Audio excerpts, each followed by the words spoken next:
Just forget about it. Just forget about it. Hey, just forget about it.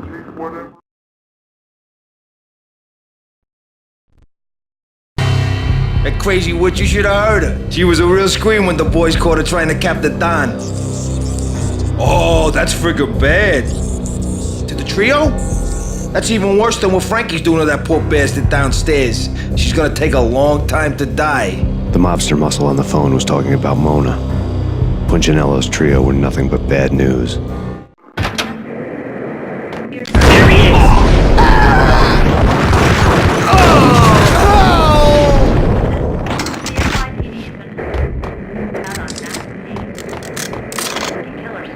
More evidence that Punchinello didn't like it much.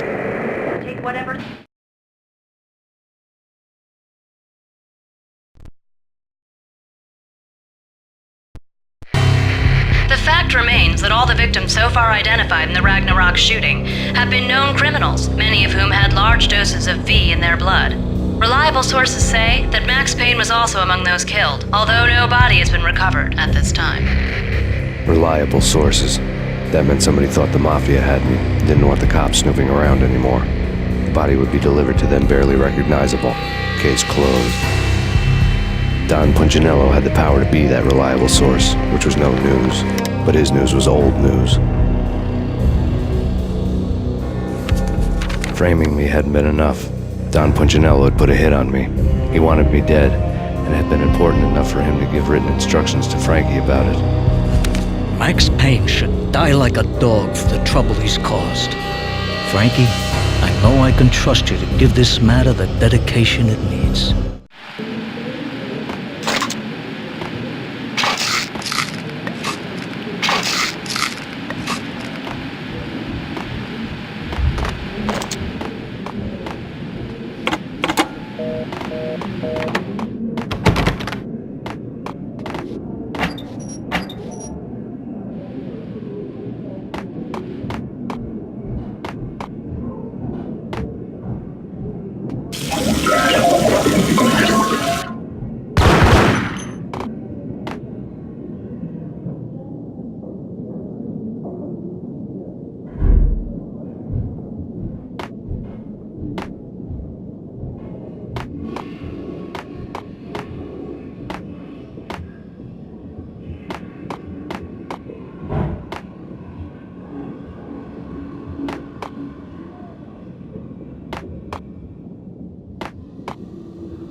The hotel bar was fast developing quite a history. True to his words, Frankie was there, having a beer. Jesus Christ. How the hell did you get loose? Got bored waiting. Thought, what the hell, we could just as well finish this here. Fine by me. This works out just as well.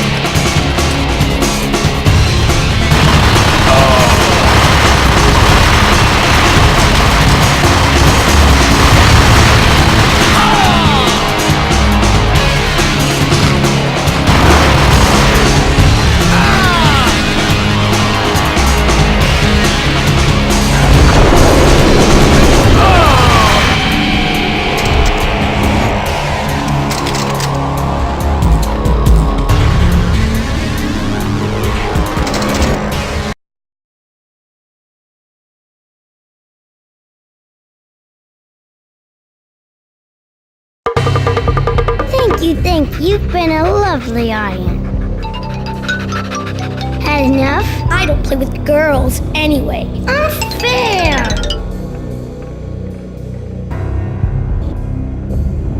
I spotted the tail as soon as I left the hotel. A big black Mercedes. I'd seen the car before. That time it had heralded impressive explosions. Vladimir was back. Bang! You're dead, Max Payne. I might have laughed if I remembered how. What's this supposed to be? Cops and robbers? Look, you want something with me? Get in line. Peace, man. Relax. You know you are a real news item, armed and dangerous. I am going to make you an offer you can't refuse. I've always wanted to say that. It's a bum rap. I've been framed. Well, that's a moot point. Whatever you did or did not do, I'm sure you had good reason for doing it. Want to hear me out? I'm listening.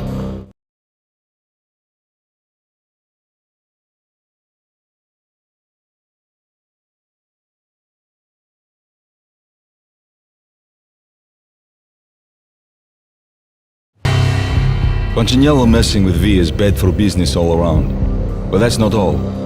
There is this guy, Boris Dime, used to pull jobs for me. He's the captain of the cargo ship Charon. Now the bastard turncoat has gone over to the other side, Punchinello's. The ship's loaded with high-res hardware, guns, my business.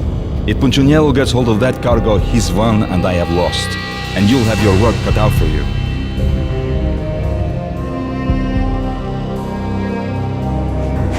If you want to get to Punchinello, you will need heavy-duty persuaders. I am just the man to get them for you. Change the ship back under my flag, maybe pop 2 in the traitor Dime's head while you're at it. You'll get enough guns to start the apocalypse. You in or out? Let's get this show on the road. Vladimir was one of those old-time bad guys with honor and morals, which made him almost one of the good guys. None of us was a saint.